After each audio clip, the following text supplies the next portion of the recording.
Driving in a traffic jam. I'm so happy you all came out to see me. So, my name is Michaela Montgomery. A lot of you guys know me as the girl from Chick-fil-A, but I am so much more than that.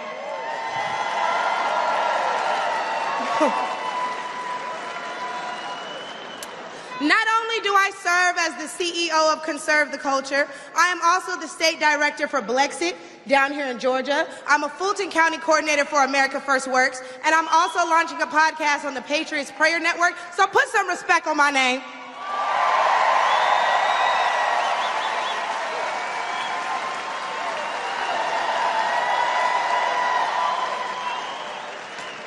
Now, why don't we jump right into it? See, as a young single mother, I can tell y'all that rent is too damn high. I can tell you that as a young black voter, groceries are too damn high. And as an American citizen, period, seniors like my parents should never have to choose between medicine or food. It should never be the quality of life versus the quantity of life.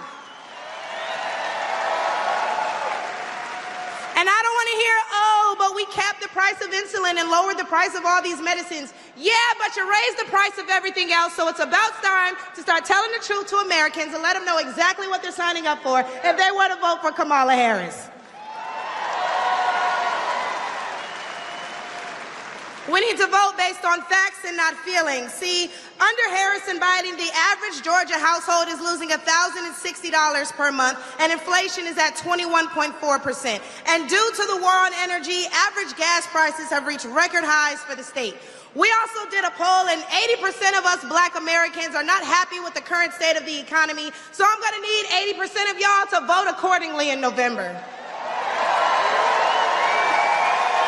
They love me, they really love me. The left wants you to get in your feelings about things that have been said, but I want you guys to pay attention to what has been done. They don't want to talk policy. They just want to use propaganda to steal your vote. The left is trying to tout this woman as a savior for the black community, but all she's done is hurt the black community since she came into the game.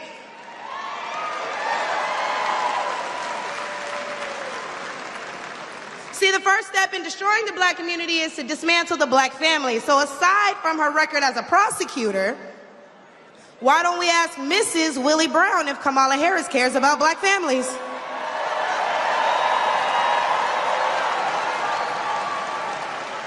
I wonder if Mrs. Willie Brown, a black woman, is also with her.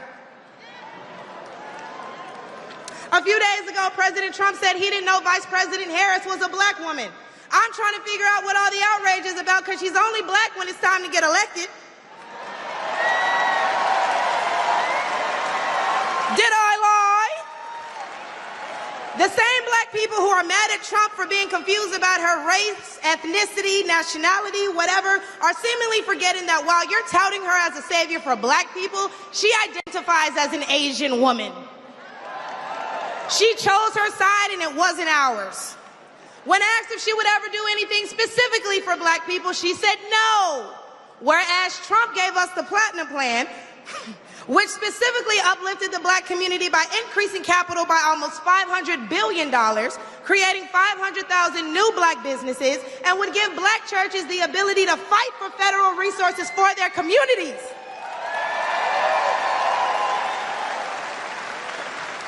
And why are we acting like strong borders aren't a thing literally everywhere else in the world? Since when has being patriotic been a crime?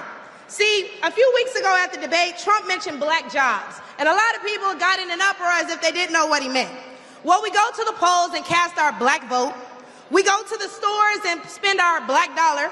We live in our black community, but for whatever reason, we draw the line at a black job.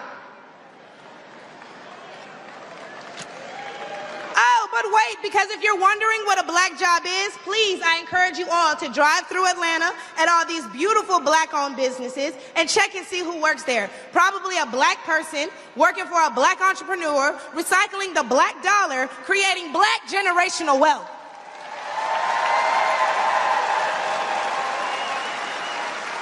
If they come here illegally and they're taking your jobs and your resources, then please believe my cousins in the Appalachians, they coming for you too. And y'all know Kamala Harris has yet to say Laken Riley's name. As borders are, she opened the border to millions of illegal immigrants that have flooded American streets with deadly drugs and gangs that have spiked overdoses by over 124% and brought more crime into minority communities. So how's that for black folks? But let's take race out of it. Just as a woman, period. How can you be a champion for women's rights when you're taking away opportunities from biological women and giving them to transgendered ones?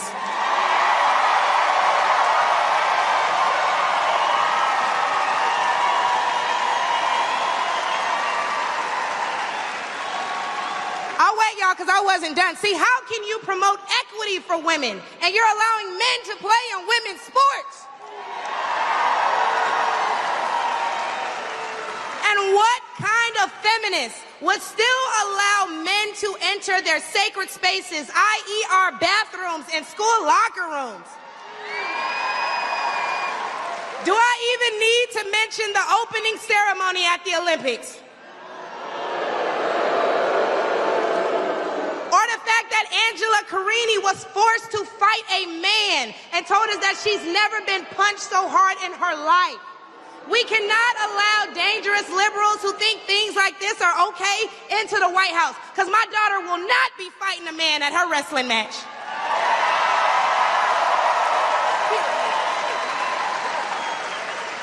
And what I think both men and women can agree on is that national security is important. So who would y'all rather see lead us into war if it were so to happen? My silk-pressed sister Kamala or the big dog Donald Trump?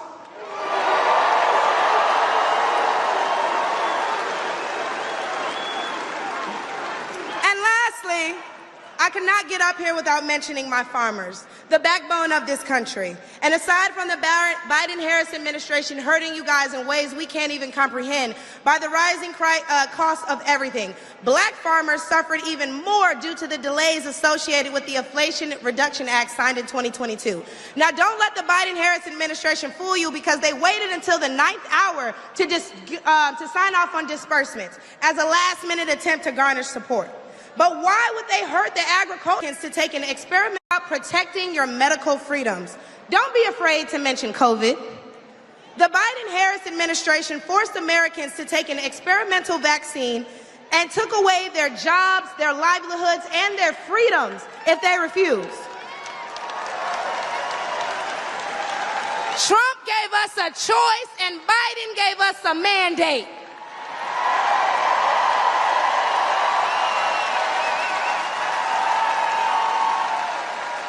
Hey, y'all, because I'm about to kill him with this one.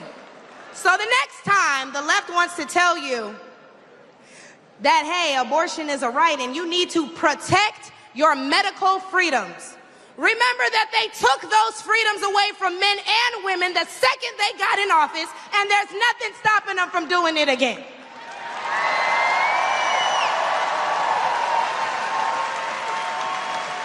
Clock it. So lastly, again, I'm going to encourage you all to vote based on the facts and not feelings. Oh, he made me feel so bad when he said that. Okay, but they hurt your families when they sent all your tax dollars overseas. Oh, it hurts my feelings when he acts like that.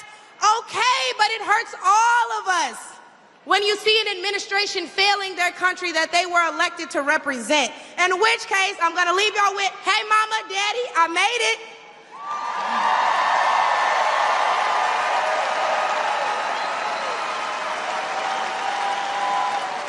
And my baby girl Amaya is somewhere in here, so we can all say, hey, Amaya, in unison, because she's the real superstar, y'all.